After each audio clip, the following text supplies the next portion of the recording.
இது ஒரு குட்டி ஸ்டோரி. நான் என்ன சொல்கிறேன்னு சொல்லி சொன்னால், இந்த வாழ்க்கையிலான தான் உண்மையான ஸ்டோரி. சரியோ, இந்த மனைவி சரியோ, நான் உண்மையில லவ் பண்ணி கல்யாணம் கட்டினான். என்ன நடந்ததுன்னு சொல்லி சொன்னால், ஓகே, நாங்கள் லவ் பண்ணி கல்யாணம் கட்டினது நிறைய வருஷம் போயிட்டுது. கடைசியாக எனக்கு நான் என்னத்துக்கு இதை சொல்ல வரேன்னு சொல்லி சொன்னால், எத்தனையோ வருஷம் 37 வருஷத்துக்கு பிறகு நான் என்ன ரீசனுக்காண்டி டிவோர்ஸுக்கு போனான்னு சொல்லி சொன்னால், எனக்கு சரியான டோர்ச்சர். நான் கொஞ்சம் ரிலாக்ஸாக போகணுமன்றக்காண்டி தான் இந்த டிவோர்ஸ். அப்போ கனடாவில் அவரோட சகோதரங்கள் 9 சகோதரங்கள் எல்லாருமே கேர்ள்ஸ் சரியா, அவையெல்லாம் என்ன செய்திட்டான்னு சொல்லி சொன்னால், அவையெல்லாம் காசை கொடுத்து டிவோர்ஸுக்கு காசு எல்லாத்தையும் கொடுத்து எல்லாத்தையும் என்ன காசை கொடுத்துக்கிட்டு சரியோ.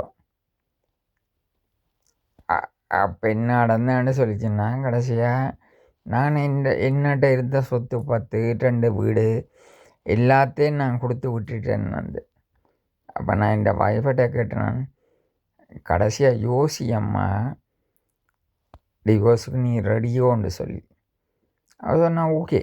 அவள் என்னட்ட கேட்டால், என்ன கடைசியில் இந்த சொத்து பத்தில் நீ கேட்க மாட்டியோன்னு சொல்லி. ஆட்சி கட்டின சொத்து, நான் கஷ்டப்பட்ட தேடின சொத்தில் தேடின சொத்து. இன்றைக்கு அவன் இன்றைக்கு சரியாக கஷ்டப்படுறா.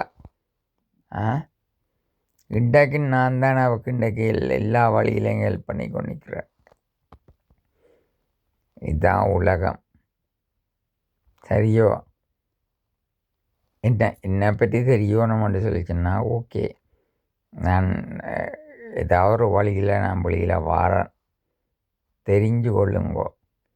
சரியோ, என்னத்துக்கு அப்பன் இந்த உலகத்தில் காசு பணம் வாழ்க்கை, இந்த குடும்பத்தை அழிக்கிறது யார் சொல்லுங்கோ? சொந்த பந்தங்களும் கூட பிறந்த சகோதரங்கள் தான் இந்த குடும்பத்தை அழிக்கிறது. இதுக்கு ஒரு உதாரணத்தை இதுக்காண்டித்தானே இந்த வீடியோவை நான் போடுறேன்.